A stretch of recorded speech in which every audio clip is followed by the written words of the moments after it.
Saskatchewans. Can do links to learning webinar. We have two amazing guests, Laara and Mark. Their presentation today is Decolonizing and Establishing Effective Development Corporations. So they're bringing some really rich and good knowledge. They cover a lot of ground. They're also, I feel like, peeling back the layer of behind the scenes of what's important when it comes to organizations and nations and governing systems. So thank you so much for being here, joining us. My name is Michelle. I'm coming from Amiskwaciwâskahigun, Edmonton, Treaty 6 territory. My beautiful co-host, Aubrey Ann, she's coming from Saskatchewan. She's going to talk in a bit. So we're really glad that you're here to listen, to take in the knowledge. There is opportunity for you to ask questions or have any comments that you might bring to this conversation at the end, or even throughout. If you feel like you have a pressing question, feel free to use that chat box. I want to say this. This is big news. We're going to do a draw for two people to receive a $400 Visa gift card. If you fill out that evaluation that will be sent to you after this presentation. So it's in your best interest to fill out that evaluation. There's two winners who will receive that amazing gifts. Thank you so much, Can Do. And your feedback, your thoughts, your evaluation, your voice is really important. So make sure you fill out that evaluation. I'm going to pass it off to my beautiful co-host, Aubrianne. Yay, thank you, Michelle. Again, so excited to be here. These are what I look forward to during the week all the time because I feel like I get to learn so much outside of school. So like Michelle said, I'm Aubrey, the student director for Can Do. And so I'm so excited to be here and learn about this again in a little bit of a deeper way. I'm pumped. I'm going to write so many notes down and bring it into whatever I do. So it'll be exciting. So yeah, like Michelle said, in this workshop, Laara and Mark are going to share with you the key considerations that corporations that operate need to apply into accordance with the characteristics of good governance and are accountable to leaders, community citizens, and future generations. Wow, I'm stumbling over my words so much. Cut me some slack. The digital world's hard on me lately. But for the term decolonizing, it is informing and reframing your view of the world, which includes a critical analysis of the world around us, which includes systems, policies, and assumptions, and who we were prior to colonization and how we wish to be in the world now. Super awesome. And so the learning outcomes that you're going to get from this are going to be developing a critical understanding of why and how colonial business law affects Indigenous community economic development and how to overcome that bias, understanding what First Nation DCs must do to be effective, and understanding what good corporate governance is. So I'm so excited. I know everyone, whether you're watching this live or whether you're going to be watching this recording later, it's going to be amazing. So much to learn and take away with you. And for those of you who haven't met Laara and Mark, I'm going to go through an introduction. If you have, it's still exciting to hear about them because they're so educated and so nice. And, we got to celebrate all that they've done in the past. So we have with us Laara Uganis. She owns and operates Carding Consulting, which was established in 1997. She is from the Haida Nation, and she is committed to creating effective, positive change for the benefit of future generations and has strong values of respect, integrity, excellence, and community responsibility. She holds a master's degree from Royal Roads University and was awarded the Royal Roads University Founders Award, has completed the Justice Institute Conflict Resolution and Negotiation course, and is a CT certified consultant and also a member of Can Do. Very exciting why we're here today. And a member of the New Relationship Trust Economic Development Support Team. Also with us, we have Mark Salter. He joined Carding Consulting in the summer of 2017 as a business and life partner with Laara. Mark worked with different nations to achieve their goals, developing successful intergovernmental partnerships, and has worked with First Nations in Ontario and gained more than 10 years experience working with and for First Nations. Mark has a deep level of respect for First Nations and possesses a wide variety of skills that helped him to develop intergovernmental partnerships and has been recognized by the Capital Regional District and Governor General for environmental leadership benefiting the regions of Southern Vancouver Island. So I know that that's a mouthful to hear. However, these are amazing speakers, and that's why we go through it. You want to hear from the best, and that is exactly what we have here today. And so you didn't come to this webinar to hear me talk, so I will hand it over to our speakers to educate us for this afternoon. So welcome, Laara and Mark.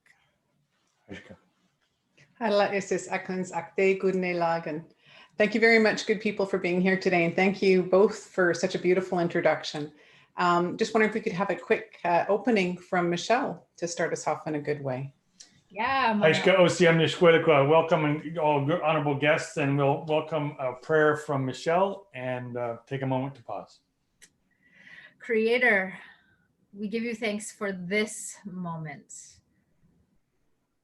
As we take a deep breath and we breathe in this air, this gift. We thank you for the land. We thank you for the waters. We thank you for our relatives, our relations, our chosen family. We thank you for the animals, the birds in the air, the swimmers, the four-legged ones. We thank you for Mother Earth and all of her gifts. We thank you for the speakers today that they are filled with good life experiences and knowledge, and we're so honored to be able to hear and take in that knowledge. And so we think about our communities. May they be strong, may we grow, may we heal. Thank you for this moment. Hi. Thank you very much. So thank you very much for being here today. We're here to serve you. So we're going to go through a presentation today on decolonizing and establishing effective development corporations. As we go through, please feel free to unmute yourself and ask questions. You can also type into the chat box to ask any questions, and we will have a Q&A period at the end. But our conversation with you is really important because, as Michelle was saying, you're important, your voice is important. So please join in the conversation at any point. So today we're going to talk about the legal systems and development corporations, values and principles and mandates, performance measures, how to establish a competency matrix, shareholder members' roles and responsibilities, good governance policies, community advisory and other agreements. All of that we're going to talk about first around the idea of how we approach this work and our view on decolonizing and how that leads through into the approach and the different details of work that you're going to see nuanced throughout all of those conversations for the next hour. And then again, we'll have a Q&A period at the end. And we gratefully acknowledge the opportunity to work, live and play amongst us, the Tsleil-Waututh, Musqueam and Squamish nations, to which we are broadcasting our webinar from the North Shore Studios of Cardin Consulting in Tsleil-Waututh territory, which we are proud to be living amongst. Thank you. The revolution within. And as we talked earlier in the preamble, it's about reflection and reframing. Our term and our team, Decolonizing or Truth Self-Determination, is built upon a critical, thoughtful reflection about our perceptions, our understandings, and a worldview of who we are. It's about questioning ourselves and the world around us and informing ourselves about how our Canadian colonial systems have come into the place over the past 150 years. This includes considering how we as peoples, prior to colonization, and what worked well for our first peoples to strive, and not just survive, but thrive since the ice left over 15,000 years ago. Then the reframe is based upon our indigenous ways of knowing and being, and decide on what kind of world we want to co-create for our people and for our future generations. Then plan and be the change we want to see in the world. So it's all a reframe. So in that, we're going to look at those key components that in our experience in the last, for myself for 25 years and Mark for the last decade, when we've gone into communities and we've helped them to take a look at establishing development corporations, or in this case, re-establishing development corporations, what we find is that we have found several key areas that are constantly missed and need to be identified and articulated. And they have to be articulated from a shareholder's point of view.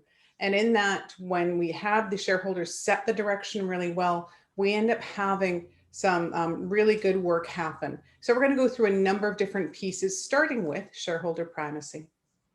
The vast majority of lawyers who are hired to assist with setting up First Nations development corporations are not Indigenous and have little or no experience working with First Nations. Setting up a First Nations DevCorp or having an understanding of the history of a shareholder primacy. So several strikes against them. As a result of this failed premise by which most First Nations development corporations are then established, are then utilizing a Western legal off-the-shelf corporate structure that is bound by shareholder primacy. This Western template for standard corporations establishes a board's accountability only for the shareholders, which is now known as the shareholder primacy. This concept was invented back in 1932 at the end of the Great Depression as a way to encourage private sector to take more risks and focus primarily on the shareholders' value, money, and gave wealthy shareholders historic levels of power and removed the responsibility of a corporation to its local community, which up until that point had been very much involved in the local community. This decision coincided with a greater deregulation by governments. The limits of this type of system are playing out globally today with the costs to our environment, to our peoples, and to our futures. So worth a review. So our premise by which we talk about shareholder primacy is that our corporations, our development corporations, are established based upon our community's shared resources and assets, our lands, our waters, our trees, whatever is being used to create those businesses. As a result, that constituent base who's owning it cannot just be represented by one trustee or a select few trustees who act as shareholders and don't have an accountability themselves back to community in the same way. So again, the lawyers will typically come in and say, you just signed here and now you have a development corporation, and not really go into the responsibilities a shareholder has. When we take a look at it, however, logically, if we have assets held by a group of people, whoever's ensuring that that type of activity happens that they wish needs to also be accountable back to the people. So as a result, as a community-owned development corporation, we are going to encourage all the way through this, and we always encourage our clients to make sure that there is a component in there in the articles of incorporation, the business charter, shareholders agreements, loan agreements, repayment agreements. All of those speak to both or an equal responsibility back not only to shareholders, but also to citizens, the constituents who they serve. So our community-owned development corporations are different from a regular development corporation because they aren't just held by shareholders and a select wealthy few. They are community-owned, community-driven development corporations, so they have to respect that. As a result, again, we're going to go through those key considerations. Leaders, as shareholders, need to set the strategic direction for the development corporation to do its best work for our people. And when we take a look at it, we always want to have that critical reflection and encourage that what's going on around the world, in the world around us. So when you take a look at when a lawyer comes in, they serve you. So don't expect them to, and don't allow them to come in and tell you how to do things. There are certain things in here, again, that help mitigate risk and create good, effective community and accountable development corporations. And when you ask for these things, we've been told, even though we've been doing this for so long, by lawyers just saying, no, we don't need to do that. Actually, we do. And then when we have conversations with the shareholders, say, yeah, that's a good idea. We should do that. And then the lawyer begrudgingly comes along and we have to beat them up on the way to get them there. But there are some, again, there's only one we found in a quarter of a century that does get it. So be prepared to have to educate lawyers when you do this work. So again, just a quick summary of those things we're going to cover. Again, everything regarding areas that we've seen that where these things are not articulated, we see development corporations not as successful. So when these things are established, you can certainly have success in other areas. You can have very successful nations without some of these, but sometimes they're informally approached or informally articulated through either practice, leadership practice, or other mechanisms by which they have these pieces in place. But together, these are the ones that we find are ones that are always missing. So we're going to go into those, starting with values. And I'm rubbing my hands a lot because I've got tons of moisturizer on, because I'm washing my hands like 20 times a day. So they're so dry and I've got moisturizer on them. So sorry about that. I'm still trying to get it to work in. So the first one are values. The values are the most important things that are to us and how we perceive and behave in the world. They're developed from our family, our communities, and our societies, and our collective experiences. And they're unique for every single person and society and or culture. The distinctive cultural values of our First Peoples must be the foundation of our organizations to be effective. Principles, often confused with values, are the ethics and morals by which we evaluate our actions for their rightness or wrongness. Most First Nations are collectivist values, wherein one views the world with the priority for the whole group over themselves. By contrast, Western values are individualistic, where one prioritizes one individual needs above everybody else. Given that values inform behavior, it is crucial that development corporations behave consistent with your First Nations values. And these filters, these values filters through our principles, create the actions, which then create the knowledge and wisdom that we have in our communities that we need to share and reflect back in our development corporations. And in the work that we've done, when I was doing my master's degree, one of the most important things that we learned as we start moving into a values-based world for leaders, and we saw this in our classes several years ago, we're talking about values-based leadership is the way to lead in the 21st century. So you're starting to see that. You hear Justin talk about values a lot. We hear Justin Trudeau. We hear other leaders from around the world talking about values a lot, because it is the understanding of how we perceive and exist in the world and the behaviors that are acceptable and not acceptable based upon those understood shared values.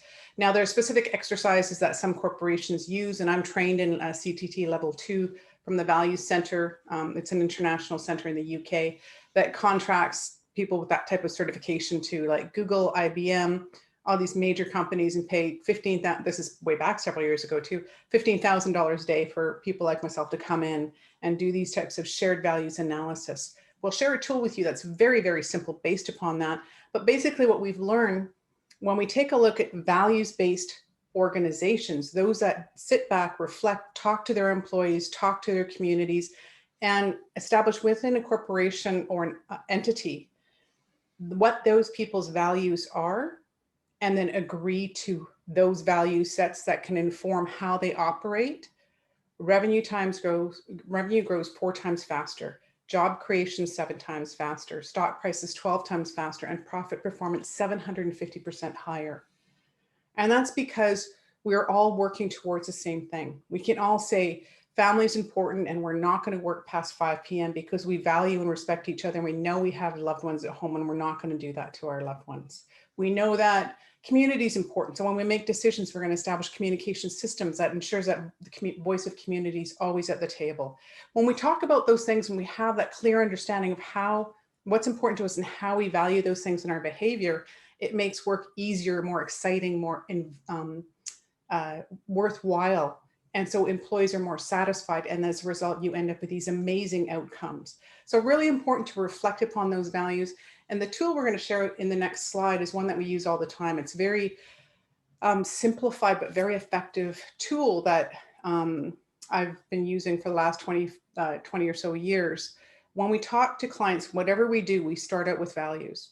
So whether we're doing a community economic development plan, or whether we're doing a strategy or governance policies or HR policies, we always go back to the voice of community through CCPs or other research they have to identify what those values are, hopefully in your own language.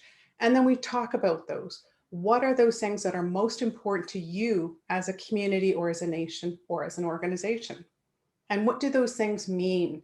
And everyone has an agreement on what those things mean. Now, everyone's operating from the same platform. and can work more effectively together. So it's a great little tool, very, very simple, but very effective to sit in circle and do that work. Once we have our values established and we're welcome to agree upon them, then we look at the principles that will guide us.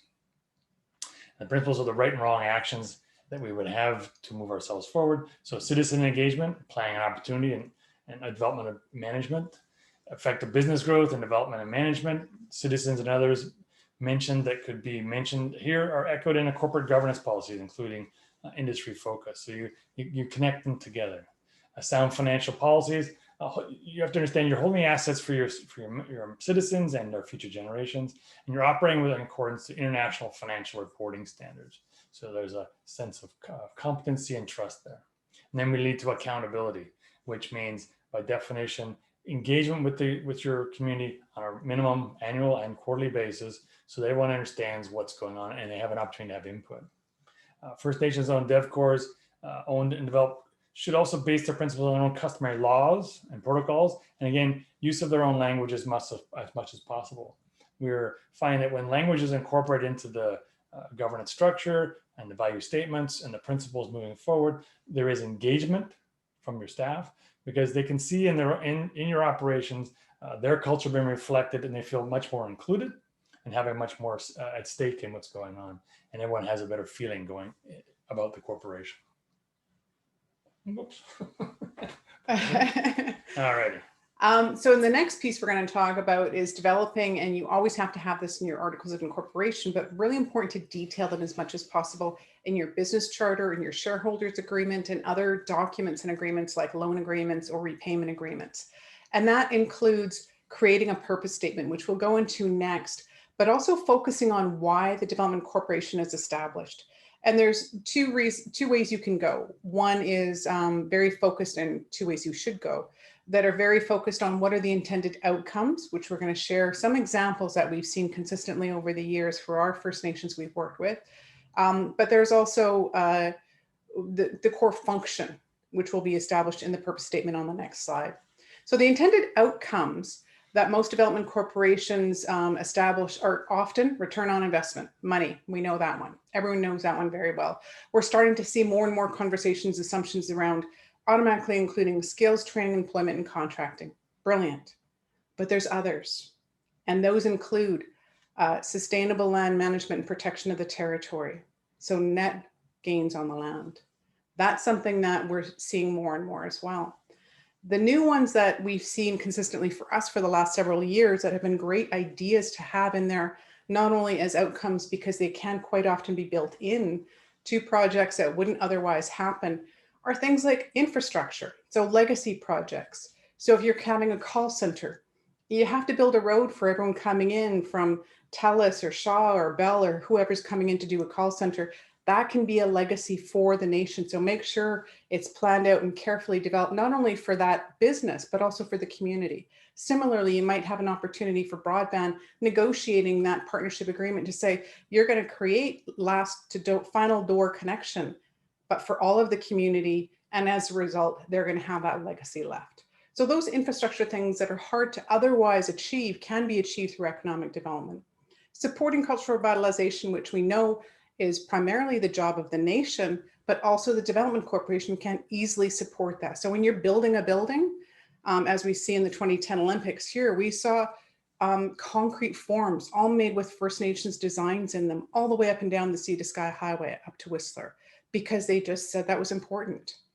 Similarly, protecting the use of nations' intellectual property. So if you're doing some work on the land, adhering to the land use plan, but also making sure that if there's sacred areas that you understand and document that intellectual property, land names, places, and know that those sacred places have to be protected too. So you support the creation of intellectual property protocols, agreements, or laws that ensure that for a tourism-based industry, stories, songs, language, you know what can be shared, you know what needs to be protected and how it will be protected. And of course, one of the most important ones that we see now more and more, but is something that people forget about, is including some small amount of funds that collectively can allow you to have meaningful engagement and training supports for citizens to understand the development corporation, the purpose statements, the activities, and the opportunities related to small business and contracting. and training and development for themselves, which means that you can have from that an outcome of greater understanding and support for your development corporation, but also greater diversity and economic diversification in your local economy. So really important to bring your people into the mix, not only to get their voice, but all those other opportunities that can arise from that. Such words as purpose or intent, or to focus your attention to the statement, as the principal controlling idea for a development corporation. So everyone understands what the job is. Focus on why the DevCorp has been established, what its intended outcome, wealth creation. Now, we've given an example here of wealth creation defined under the UNIDRIP concepts from a UN survey. It's the quality of life, which includes health status, work-life balance, education and skills and social connections, civic engagement, and environmental quality and personal security, cultural well-being, and subjective well-being. Material well-being being income and wealth and employment and earnings and housing, and sustainability of the well-being, natural capital, and we kept our forests and our parks. Economic capital, human capital, and social capital. That's a holistic interpretation of wealth. And referring to the primary methods for the business development, you want a diverse economic development. And then the next thing you want to make sure you refer to is the constituents who are intended to benefit from this in current generations. And ideally, you're doing this as part of the engagement. Ideally, the entire process, probably the entire purpose statement in your own language with English following is a really powerful statement. And we've spoken to that already. That simple act of incorporating your community's language and cultures and protocols into your corporate structure creates a whole sense of inclusion, and people want to be a part of this success going forward, and will better serve the community as a whole. And so the wealth creation doesn't come just from the UN. It also comes from a lot of Canadian First Nations who broaden their idea of wealth to include all of those amazing things. And so the broadest description of wealth, again, not just rooted in money, allows for you to articulate in one simple statement. If you were to use this as your guide, again, using all these points one at a time, the purpose, and we're just going to use Can-Do as an example, the purpose of the Can-Do Development Corporation is to create wealth through business and economic development for Can-Do members for current and future generations. So it allows you to gives you a little bit of a guide to help create your purpose statement as well. Performance measures for inclusion into articles of incorporation and or your purpose statements. So good performance measures are those tools that we use to create and demonstrate progress. So if you were going to say, we want to achieve X, well, how are we going to know if we get there?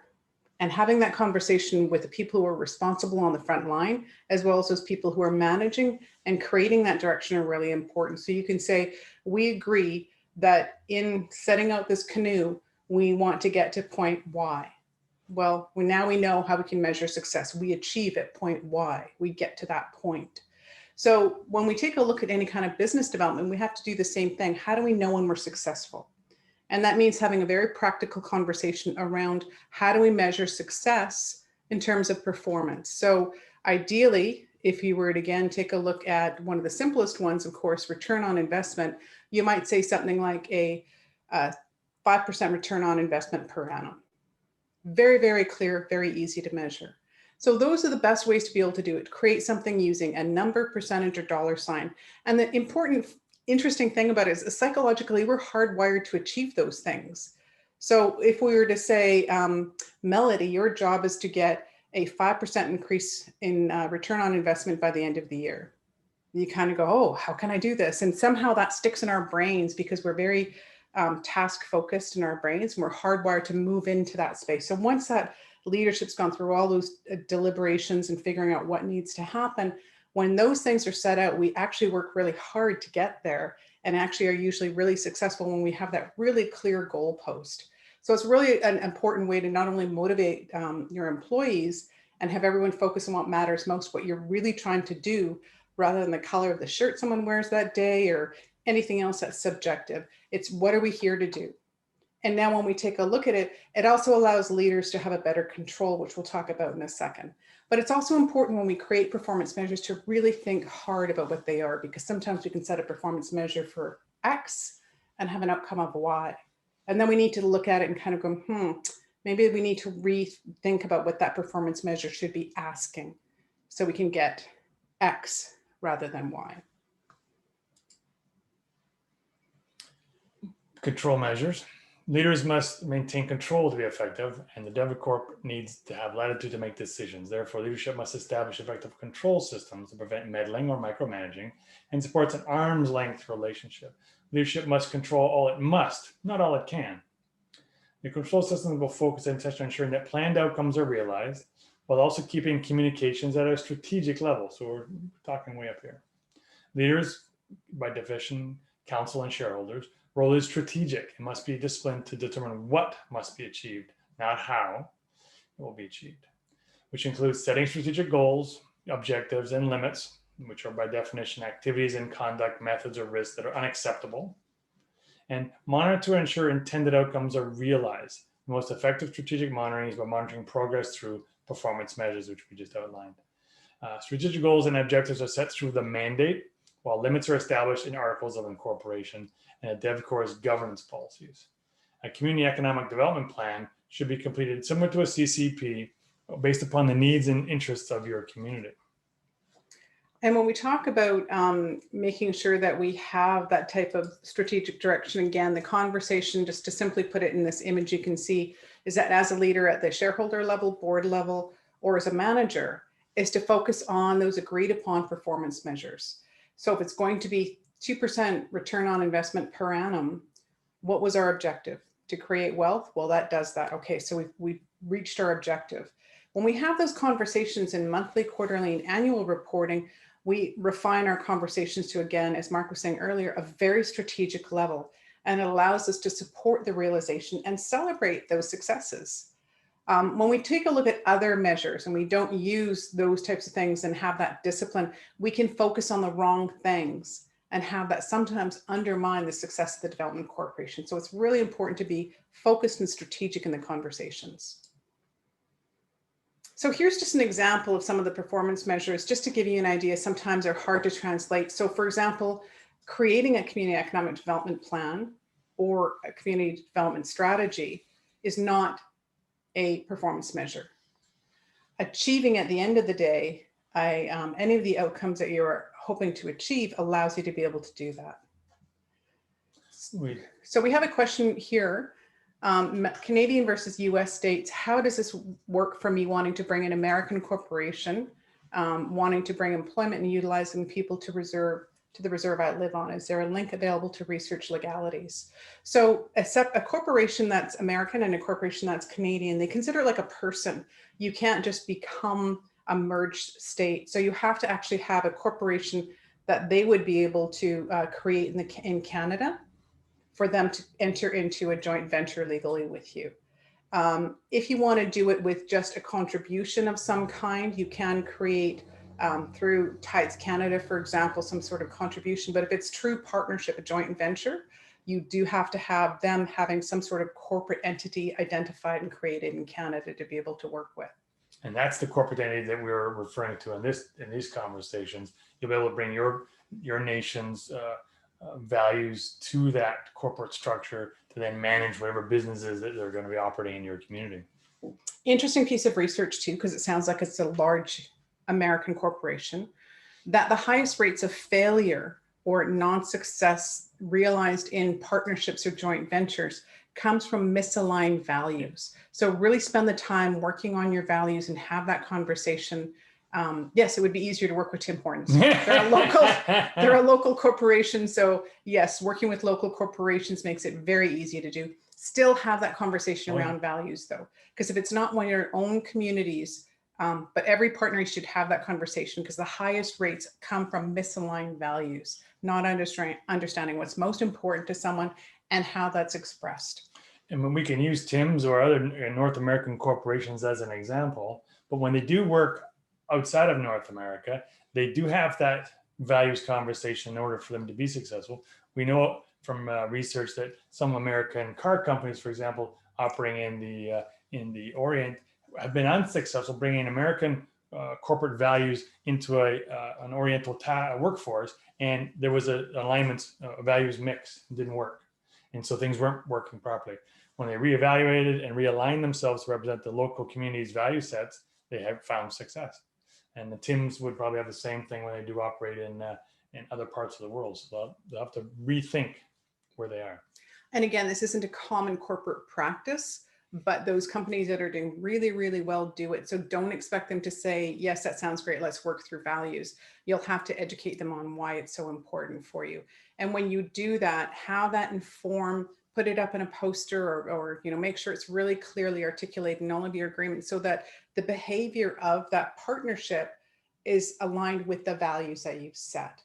So it's really important to always have that filter of what are we doing now. What we know from Gert Holstead, who's a values researcher for the last 50 years, who unfortunately just passed last year, was that when we take a look at entities that are individualistic and then move to a collectivist value set, whether it's through a joint venture partnership or other, they have to focus on a few things that other organizations don't.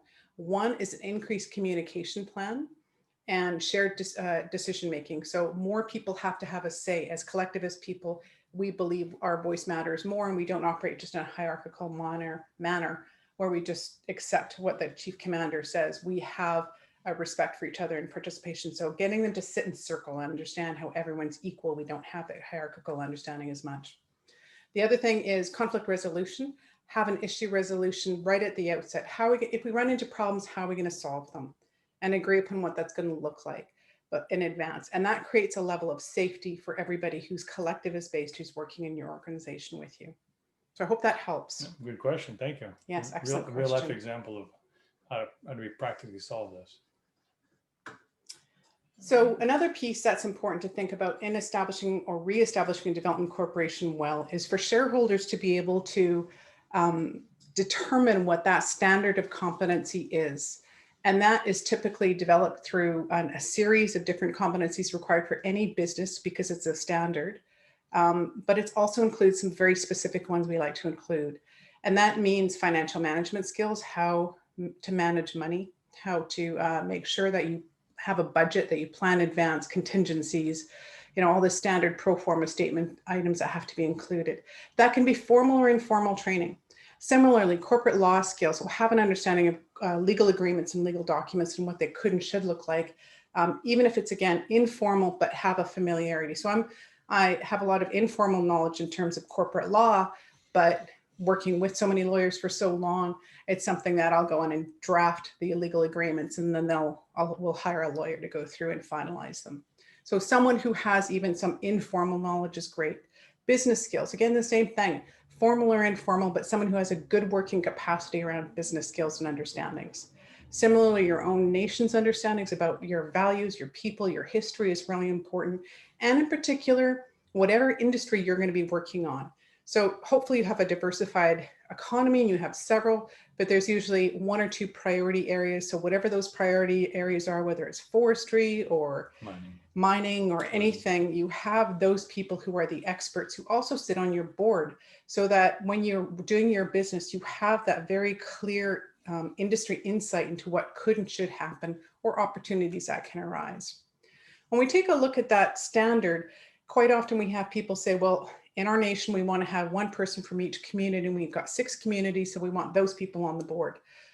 Well, that's nice, but at least keep the same standard so you can say that the best of our people that have that composition of skills can be at the table.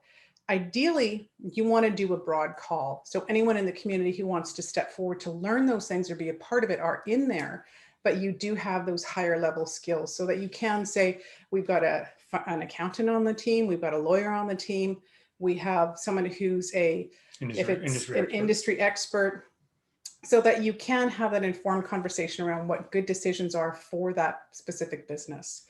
When you have that, you have, similar to a canoe or a car, when you have someone setting out in that vehicle, they have the training, the understandings, the certification to be able to do that well and set it off, rather than just have a canoe sit on the beach and do nothing, because it really is a waste of everybody's time to have someone there that just doesn't have the capacity and they're just sitting as a representative. Quite often we've seen that, not so much today, but in the past, where you have a representative who really doesn't care either. And they sit there and they're just like, oh, I'm just a rep. And they don't participate, they don't do the work, they don't lean in. And so it's really important to make sure that you have those people that are motivated and passionate and wanting to improve themselves. And even if they don't have those skills, that they're interested, and you can support that. The shareholders and board's responsibilities. Now you've selected that board person. Let's look at how some of the responsibilities and roles that they have. In the shareholder roles and responsibilities, they're setting the strategic directions of the DevCore through expanded legal documents. They work on establishing the values and the purpose of the DevCore. Work on the scope and limits, including the substantive issues, how to deal with problem solving and issue resolution. Establishing a board selection criteria, legal appointments, making sure those things are done properly, and then monitoring their own self activities for compliance to their own measures and board related milestones, and having the ability then to remove each other from the board if they're not compliant. Whereas the board members' responsibilities are establishing the mission statement consistent with the mandate of the shareholders, establishing good corporate governance policies and practices, including reporting and requirements that align with those from the shareholders, then hiring a senior manager, and then monitoring the operational performance through that senior manager to direct operations and then report back to everybody. And you can see from the little chart on the side, citizens to shareholders to the board through the senior manager, which in this case is the CAO, and then works and directs the operations of your corporation. One of the things we haven't talked about yet, I want to make sure we do talk about, and I just realized, is that one of the roles of the shareholders also define, as Mark was saying, those substantive issues, which means that the board has a certain level of responsibility up to a point that they can make decisions regarding procedural matters, business development, new ventures, investments up to $1 million or whatever it is that the shareholders set. But then there's those things that are substantive, meaning that if they're going to make a decision that affects or reaches a certain threshold, that they have to go to the shareholders and community. So for example, anything that affects rights and title. So they can't go ahead and just start making decisions around rights and title areas. Having things that affect trusts. So if there's a trust set up, that they don't have a unilateral authority to be able to make a decision on a trust. Land use, anything that would encumber or affect the land use plan, that they can't touch those things. Anything involving, for example, again, anything over a decision over $1 million or $10 million, that they have to go to community. So it's really important for shareholders to say, for these really, really high level things, you have to come back and talk to us and community, because they're that important that our rights and title, we cannot just give up for a development corporation to make decisions on. That's our decision, and you can't go into that territory. So it's really important that shareholders understand that they, consistent with what a lot of lawyers will do, is just you sign here and you're a shareholder. There's a huge scope of responsibilities that we're trying to communicate that have to be considered by the shareholders. Which leads us then to the good corporate governance policies and the creation of policies and operating procedures. So this slide illustrates the process by which you would create a policy based on a process, which then becomes repeatable, an application form, we'll say, which then gets organized into a structure based on housing or education. And then you're then re-evolving and re-evaluating those processes, and you're improving them. And then you're looking to always look to have continuous improvements. You're always reflecting on, how are we doing? Did we meet our goals? Is this a good policy? And you're giving those thoughts on a regular basis. And those really successful First Nations that do this are like Member 2 and Soyuz and others across Canada that have such a deep level of work that's gone into creating policies at every single level, that nothing is left to chance. They don't do reactionary decisions. Everything's thought through. If this scenario happens, this is what should happen, and this is our policy. So emergency comes up, there's a decision that's been thought through on how this should be handled, and you go to that. So you have improved quality of decisions that arise from thoughtful decisions around what should happen in various scenarios. And a practical example of that is in Member 2, a community member comes forward and asks for support to go to a dental school. And in that process triggers a whole set of policies and procedures around, okay, we're going to support this member to achieve this educational outcome, but we'll also need them a place to work when they come back. And there'll be an office created as part of that process of making sure that when that person graduates, they can come back to the community and effectively deliver the services that they've helped create in this community. So it's a really thought through process. And of course, going to dental school takes 5 or 6 years. So there's a good long process to make sure you get those things right. And the important point in that story is that you can get away from reactionary thinking so much so that you can think 5, 10 years down the road and create those plans in advance to support a single person's aspirations to serve the community. So really important. So here's just a really quick example of some of the governance policies that we recommend that we do a lot of work in. And that is basically a 4-quadrant area, a very holistic approach to everything that a leader could and should influence a board member. Taking a look at everything that they do within their internal workings of the board, their relationship to the senior manager and how they influence and create direction and limits to operations, the relationship between getting input and then providing reporting to shareholders and citizens, and then the final piece around exactly how they go through the process of doing planning, making sure they engage shareholders and citizens, and that those expectations of reporting on a monthly, quarterly, and annual basis. And in what form? So form and frequency as defined by that policy. So really important to have these things laid out. So once they're laid out, you don't worry, that's just the way things we've all agreed that have to happen that way. That engagement comes through the best way through an advisory committee in different forms. In this case, we'll talk about citizen advisory. As a community-owned DevCo, community advisory committee is an excellent way to build capacity and support small business development and economic diversification. As members begin to understand your corporation and how it operates, they can look for opportunities which they can become self-employed and support the primary business of your community. It's important to note that small business development drives over 90% of our provincial and federal economies. But however, our First Nations rates of small business development range from the 2 to 15% range, a fraction of what is required for a healthy, thriving economy to support self-sufficiency. This community advisory committee should always be in place with the terms of reference set by the shareholders and supported by the board, and should include building awareness to support citizen engagement, and understand that it's not a decision-making body, and that they've been given certain limited resources to achieve these goals, and also have a communications plan to bring back their success to the board. Excellent. So in addition to the agreements that we talk about that are your articles of incorporation, shareholders agreement, business charter, loan agreement, and repayment agreements, you have all of these other pieces that can play an important role in making sure that they're articulated and clearly thought out. Again, when we see nations coming to us and they're having problems, it's because they haven't developed one of these agreements or gone through the policy planning required to set a healthy, strong foundation for their nation's development corporation. And most importantly, when a council member who's acting as a leader is a shareholder, or a board member who's acting in a leadership capacity, or again, a manager operating in leadership capacity, know the hat you're wearing and articulate it, know the responsibilities associated for every single conversation. So those leadership habits at every single point. So we're at the point of wrapping up, and we had a couple questions, which was wonderful. We also want to hear more from you though around questions. We just shared a lot of information with you. You will get a copy of this PowerPoint and PDF through Elizabeth. It'll be on the website, and the video for this workshop will be on the website as well. But you have an opportunity now to ask questions, and we can provide you a lot of feedback, resources, tools, whatever we can do to best serve you.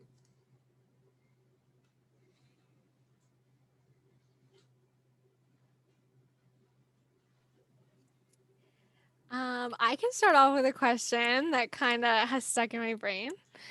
So at the beginning of your presentation, you talked about how there's that need to sometimes educate lawyers about these things, and it's not always easy to find people that already have the understanding that we need to get assistance from them.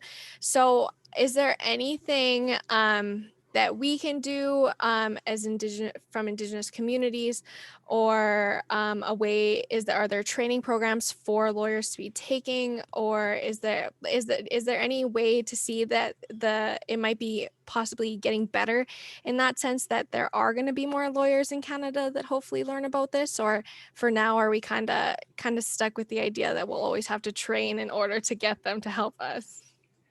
Unfortunately, we have to train. There's just not enough capacity, because when lawyers go into the various fields of expertise, they'll hive off into various areas, and in particular, corporate law doesn't go near anything like this. So when they start getting into, even if they're not into corporate law and they are a general, a lawyer who's got a wide range of skills, but maybe not necessarily corporate law, they still don't go into this. So they'll have better understandings, which is improving because of the required truth and reconciliation sensitivities. So they hopefully will be a little more humble in asking and understanding what's needed. But really what we found is that empowering the leader's voice and understanding of what should happen is what makes the difference. And when you've got good, strong leaders, so for example, when we were working with Sifkateen up to and post the decision, they were really strong. And they told their lawyers many times, and they fired many lawyers and said, because lawyers will come in our communities, you've probably seen a million times, and say, okay, you good little Indians, this is how you do things. And it's so wrong. And they don't even realize how poorly that is received. And they end up rolling over people who might not have the confidence or understanding of way things could and should be done according to their own laws and their own customs. And as a result, we end up with people that just have these things done, and then we get called in to do fix-ups after the fact. And we do that by empowering them, empowering their voice, empowering their culture, empowering their language, and what those values are underneath. Most importantly, again, though, is just in educating and supporting those leaders, and including yourself, because everyone has a sphere of influence that you can help support that type of conversation. So you bringing this type of conversation to the leaders to say that in terms of what needs to happen, we should have this included. We should talk about our values and our customary laws, and what did we used to do in these types of situations? What language did we use that told us what was embedded in that language and that meaning for us to understand how things have to happen? So for example, when I was doing some work with Statnium, a large nation, and they had a law that they went by in Hatmankatla, the laws of the land. So we went through doing their constitution. As soon as we said in Hatmankatla, they went, we have to engage elders first. Every single member in community has to be a part of this. Everyone knew the rules. As soon as that language and that knowledge was invoked, they went, well, this is what we have to do. We'd be operating not in compliance with our laws if we did it any other way. Great, then let's do that. But it's your knowledge now and your obligation to share this with your colleagues and friends. And when you are coming together with your community and looking at your community economic development plan, this is the conversation that has to happen at that level, where the leadership is then informed by the membership and the citizenry of your community about what we believe is important. And what we want you to do is find someone that can deliver that to us, which means you're going to have to go out and interview lawyers. You don't just take the first one that comes down the pipe. You've got to say, you got to get one that's going to take your vision and dream and take it to where you want to go. That's the question you want to ask the lawyer. Not how much or how or when, is can you get us where we want to go? The way we want to get there. And in the way we want to get there. And if you can't, we'll ask somebody else. That's really an important conversation. And that's such a great question. But the upside of that is that we are seeing in BC more and more legal tools being developed, like B Corps. They call them CCCs, community-owned corporations. We're seeing in the United States the business charter, the business council, who've created a new theory that they've mandated out last year, which is that corporations should not be using shareholder primacy. They should be using more ancillary and types of benefits that arise from business, including community impact and environmental impact. So there is a movement towards that kind of awareness. But until the law changes, we have to make sure that we do educate. So we have a question from Melody. My question is about corporate law training, and for Alberta, there's a link we can look at. I've done proposals before, but that was for my own small business. But looking at bigger things, I'm concerned about legalities. Yes, really, really good point. There are certainly probably things that nations can do in engaging local post-secondary institutions to be able to have that conversation, to help support awareness of their nation's values and how legal training could and should happen. And that would be amazing to see happen. There's different funding sources for it, but more than likely, if you have a local post-secondary educational institute, they will be responsive, because there's been a strong push in education to have that kind of responsiveness to First Nations interests, to have a conversation around those types of expanded understandings that they need to teach their learners. So that would be wonderful to see. And I think there would be receptivity to that. Hope that answers your question, Melody, and free to unmute yourself to reply. Also, Melody, there are a lot of international indigenous institutions that focus on these types of questions that are pushing the envelope in various areas around the world. New Zealand, South America, and others that really are focusing on some of these very specific questions around legalities, because the Western legal framework is very similar. So you can take a look at what learnings you can get from there. We've met with and done, we always do training as well, with some groups that had associations with 2 or 3 American Indigenous sovereignty associations that we're just really excited about too. So look out outside of your area to find others like you and others that can support you around the world, because we're all fighting the same fight around the world for our Indigenous peoples. And we appreciate your chatting with us by text today, Melody. Thank you. Yeah, and great questions. So we're at 1:57. I guess we should start wrapping up. Justin, could you minimize that? Melody, or Michelle, would you be able to, I'm not going to put that on you, Melody, to ask us for a closing prayer. Michelle, could you help us with a closing prayer for today? Yeah, my honor. Thank you again. Thank you, Laara and Mark, for your empowering. What you are doing, what you're presenting and talking about is really empowering our people and our nations and our communities. So I just want to say thank you again. Kinenanskomten. Miasen. Asamina. Otan Oma. It is good. It is good here and everywhere. So I pray that we would see the goodness that's around us, that the Creator has given to us as we walk along our journey for the rest of the day. May our eyes be open to see goodness, beauty, love, kindness, especially in this climate that we're living in. We could use more of that. So help us to walk in a good way for the rest of this day, Creator. Hi, hi. Thank you very much. Stay safe, everyone. Thank you. Bye. Bye now. Nice to see you again.